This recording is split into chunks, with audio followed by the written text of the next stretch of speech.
Hi friends, జామకాయలతో పచ్చడి ఎలా చేయాలో చూద్దాం. చూసే ముందు ప్లీజ్ లైక్, షేర్, సబ్స్క్రైబ్ చేసుకోండి.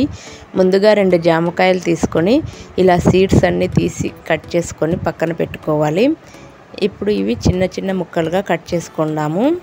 ఇప్పుడు స్టవ్ మీద కడాయి పెట్టి 2 టేబుల్ స్పూన్ల ఆయిల్ వేసి అరకప్పు పల్లీలు వేసి కొద్దిగా ఫ్రై చేసుకోవాలి. ఇప్పుడు కారానికి తగ్గట్టు పచ్చిమిర్చి కూడా వేసుకొని ఫ్రై చేసుకోవాలి. ఈ పచ్చడి చాలా టేస్టీగా ఉంటుంది. ఇప్పుడు జామకాయ ముక్కలను వేసుకోవాలి. ఇవేం ఎక్కువ ఫ్రై కావాల్సిన అవసరం లేదండి. ఇప్పుడు అల్లం వెల్లుల్లి పేస్టు, కొద్దిగా పసుపు, తగినంత సాల్ట్ వేసుకోవాలి. వేసుకొని ఇవి పచ్చివాసన పోయేంత వరకు ఫ్రై చేసుకుంటే సరిపోతుందండి. జామకాయలతో పచ్చడి అయితే చాలా టేస్టీగా ఉంటుందండి. ఒక్కసారి ట్రై చేయండి. ఇంతేనండి. ఇలా ఫ్రై చేసుకొని కొద్దిగా కొత్తిమీర వేసుకొని మరోసారి కలుపుకొని ఇప్పుడు ఇది చల్లార్చుకోవాలండి. చల్లార్చుకొని మిక్సీకైనా వేసుకోవచ్చు, రోట్లో అయినా దంచుకోవచ్చు. నేనైతే మిక్సీకి వేస్తున్నాను.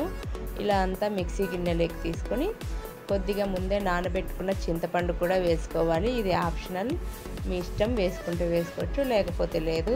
ఇలా అంతా మిక్సీ పట్టుకున్న తర్వాత ఇప్పుడు పోపు పెట్టుకుందాము. పోపు మటుకు కంపల్సరీ పెట్టుకోవాలండి.